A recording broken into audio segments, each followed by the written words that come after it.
Hi and welcome to Momda's Life Handmade. Today I'm going to share with you 20 of my very creative DIYs that I've done this year.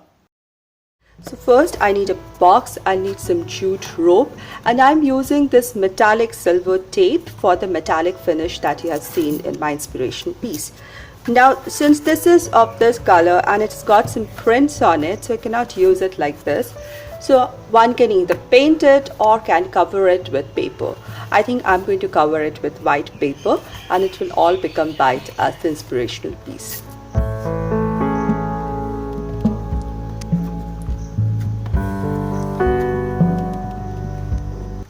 I'm using some craft glue and applying it evenly over the surface so that there is no wrinkles on the paper, and I've cut the paper to the sizes and I'll stick it over this.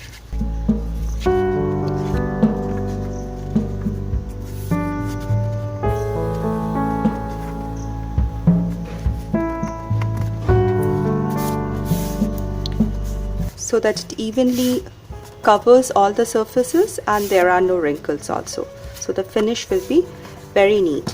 Now here is a joint and I'm going to cut this so that it neatly can fold in.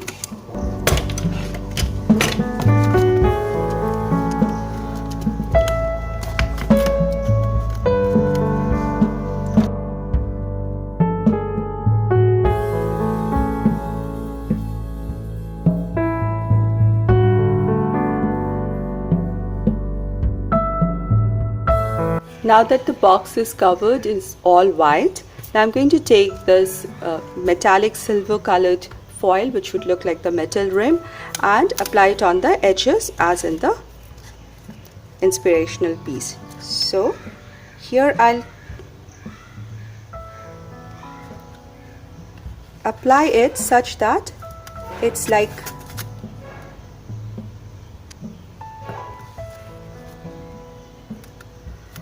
half of it is on this side and half can fold over. So I'll cut it here so that I can do this work neatly and fold the rest over the rim.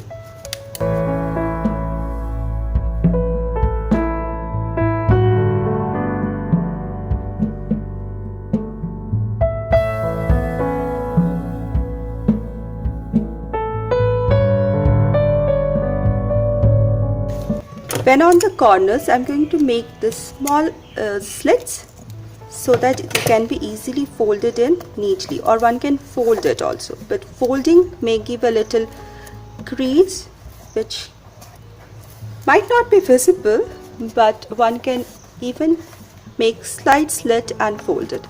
So this way it's a continuous metallic rim here. So I'll do all the other sides as well.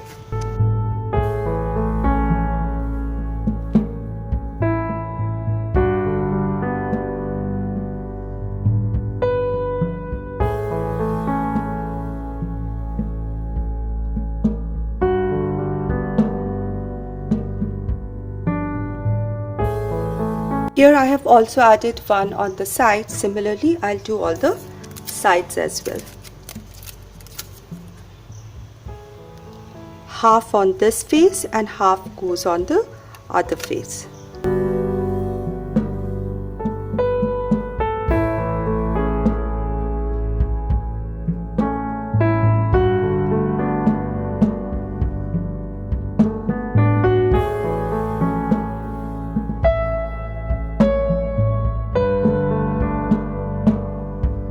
Now in my inspirational piece, there was no metallic rim in the bottom, so here also I'm not adding. I've added this vertical and the top horizontal metallic tape for the metallic rim. Now having observed the design on the inspirational piece, I tried to copy the word welcome in the same font as far as I could and have written it down faintly with a pencil, and now I'm just gonna go over it with a black pen. Now one can even use stencils for the same. I find using hand lettering much simpler and easier to do.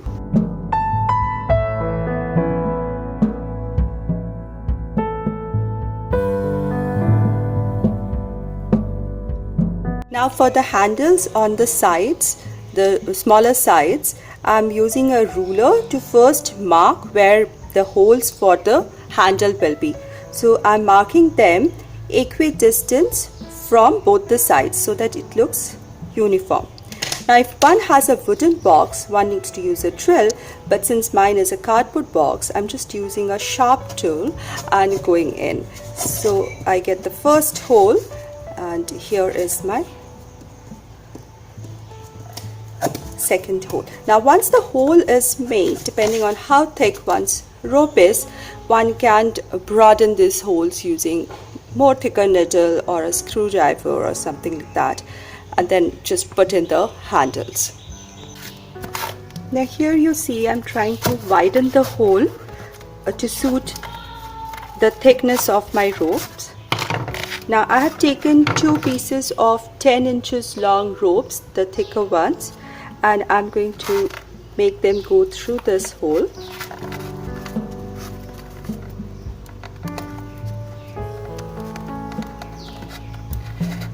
And tie a knot here.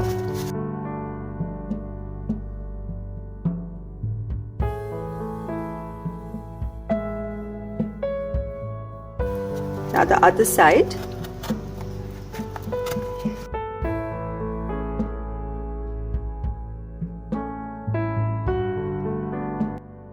So here is the first handle, and it comfortably, I can hold it in my hand. So this length of the rope is perfect, 10 inches will do.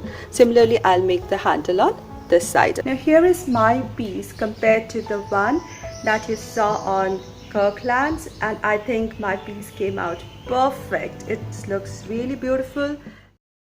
For making this geometric bowl, you need a piece of paper, preferably an A4 size ratio paper. So even if you want to make a small bowl, you take a smaller size but in the same proportion as that of an A4 size paper, or you can take a bigger paper, again in the same ratio of 8.5:11.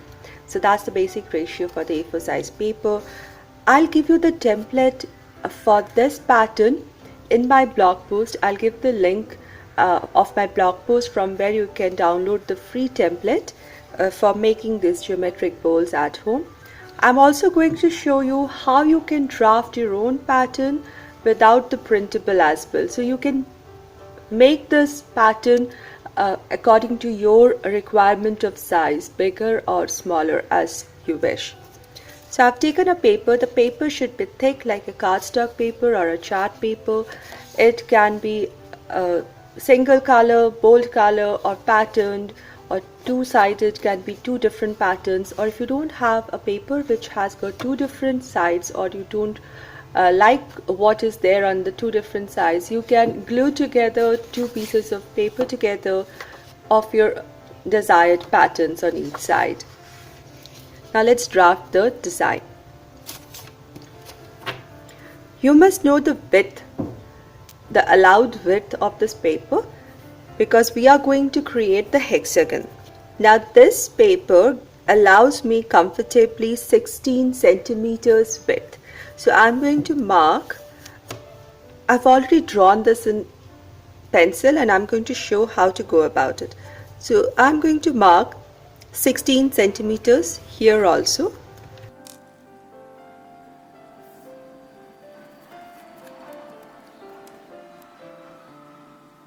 Now I'm going to mark at the midpoint, which is 8 centimeters. Again, at the midpoint of this two, that is 1/4, that is 4 centimeter here, and at 4 centimeter here.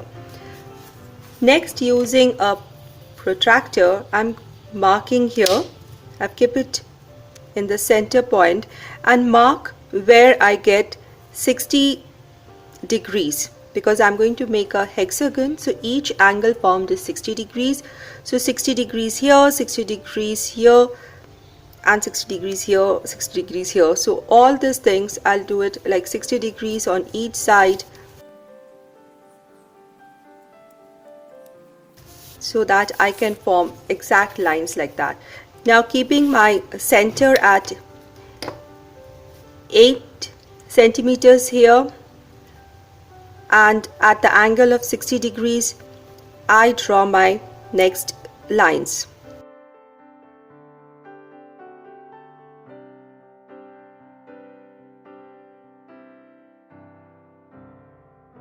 Now leaving this corner, I'm going to join all these together. Now each line here is 8 centimeters. 8 centimeter, 8 centimeter, 8 centimeter, 8 centimeter, and I'm now going to mark the midpoint of these, that is 4 centimeter in all these places. And then I'm going to join it like this. Now I'll join these 3 points. Now placing my pattern like this with this open part here, I'm going to put a few numbers. Now cut it out.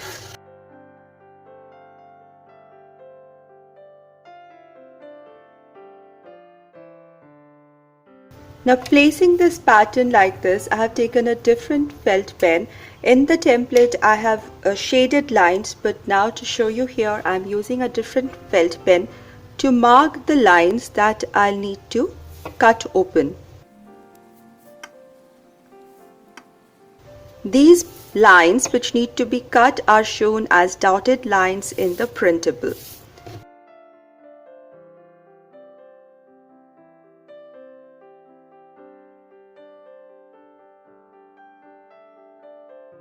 Now fold these and score the edges all over it. Now I folded everything inside because this is going to be the inside of the bowl and this is going to be the outside. So I have folded and scored at every line here. Now taking a glue stick, I'm going to apply the glue on the surface which has this number and overlap the other end over it, covering it neatly, and press it.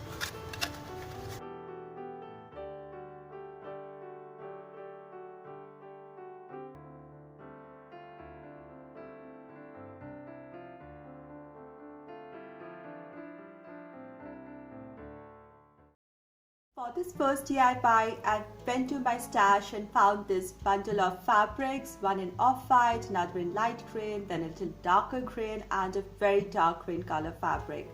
These are different kinds of fabrics, cotton, silk, and different variety. I made them into bunches. I cut them into strips of 1 inch wide and the successive sizes starting from 5 inches to about 7 inches, gradually increasing in size as I went from the lightest to the darkest. And I've bunched them together into bundle of 5. Next I took a skewer, and the skewer is 8 inches tall. So I'm starting with the first bunch, the off-white or the white one, and I'm just making a simple knot over this skewer.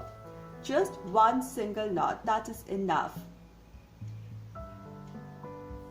Just make the knot tight enough and just push it up. Now this is the first one, make sure it doesn't slide off the skewer. Later on you will see that I attach a peg so that the knot doesn't slide off. Next I added another strip of fabric, just a single knot, and pushed it up. So I kept on doing it till my first block of solid color was over.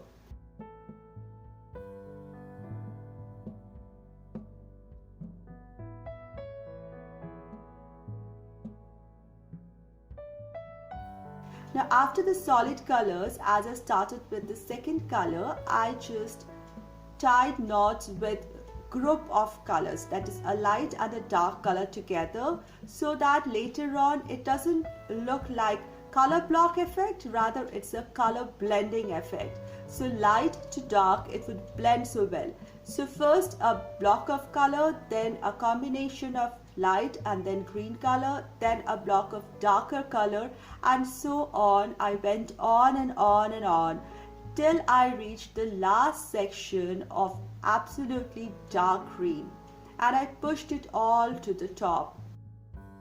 The clothespin peg, the mini wooden peg on the top, prevented the fabric knots from slipping over, and I pushed everything to the top and twisted it so that these fabric strands, they are on all directions and it looks like a rich full tree.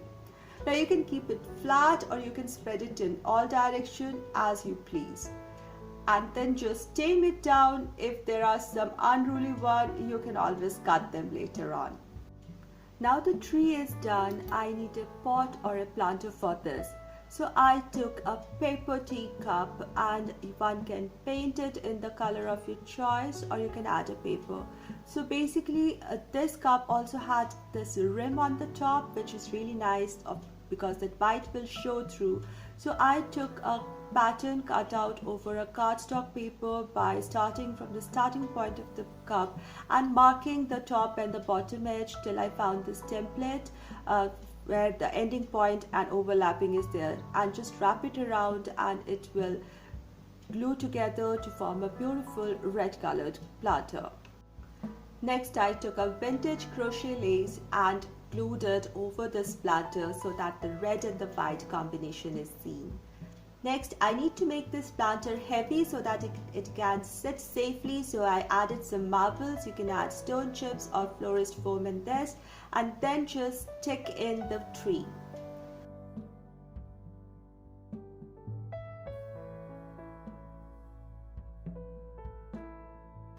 Now the tree needs a topper, and because I didn't have an ornament which would, the size would be appropriate for this tree, so I decided to cut a golden cardstock paper. I folded it into two so that the size is perfect, and then I cut out 2 stars together and I'll glue it on top of the tree to complete it.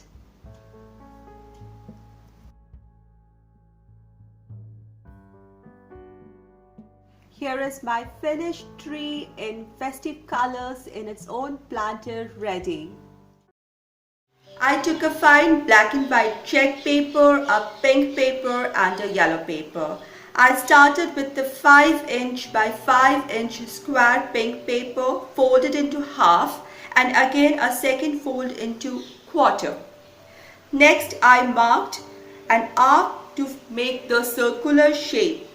Now I drew some petals, half petals on the sides and a full petal in the middle.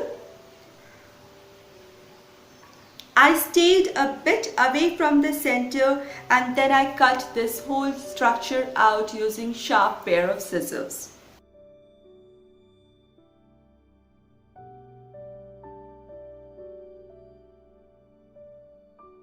Now I get an 8-petal flower shape. Similarly, I cut out the black and white check paper flower. I folded each petal along the midline inwards.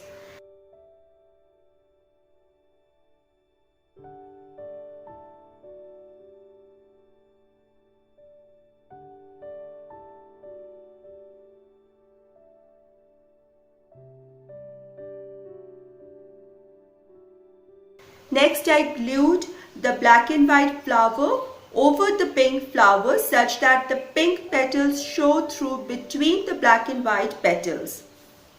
Next, I cut a thin strip of yellow paper and folded it like accordion and glued both the ends.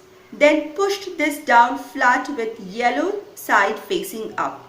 I glued this to the center of my flower.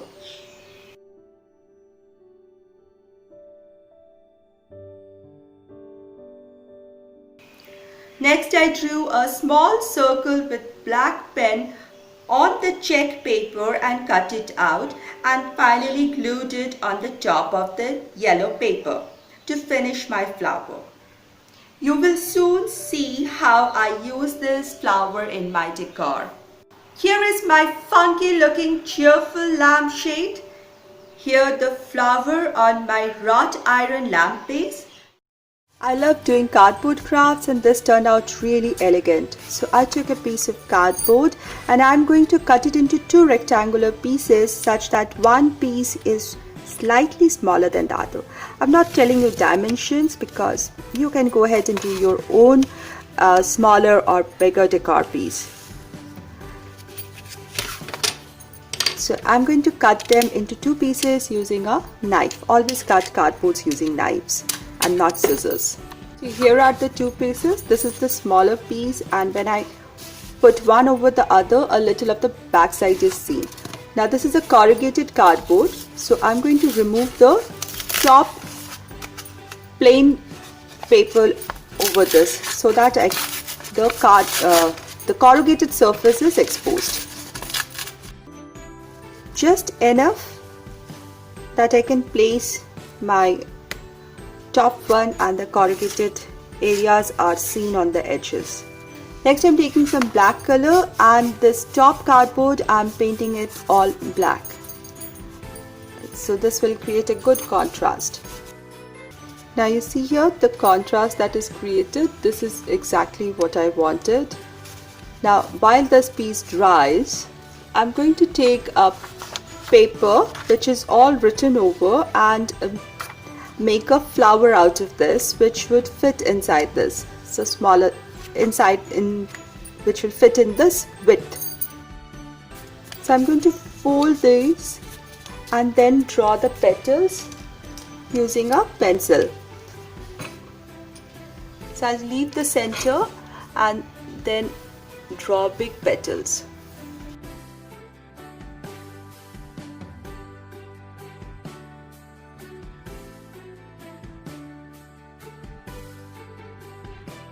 Now when I open this, I'll get a big flower. Next, keeping this aside, this black color has dried. I'm going to put down some words. You can add any word of your choice.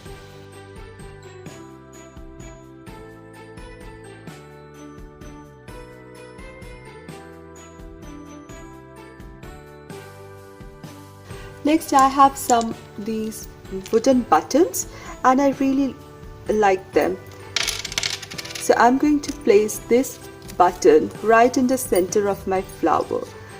So before that, I took this long piece of jute string and I'll try to make it go through the holes of this button so that the button is secured together well. Oops. So this was one mistake I should have.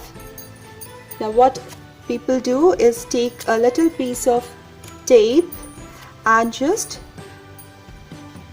cover the tip of the jute or yarn so that the frayed edges are taken care of, and then just bind it so that it becomes nice and stiff.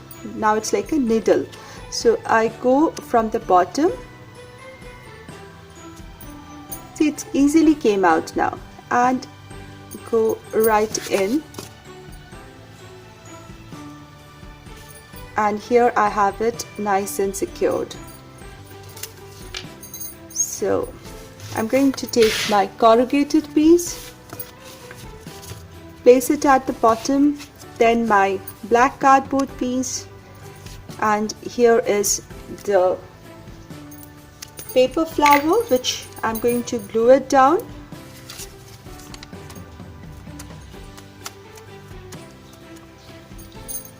Not the petals.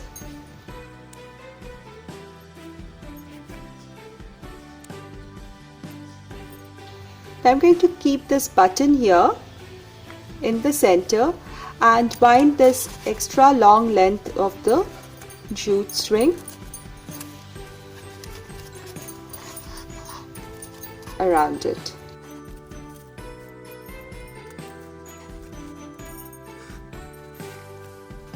And here I tie a knot together, so everything is secured.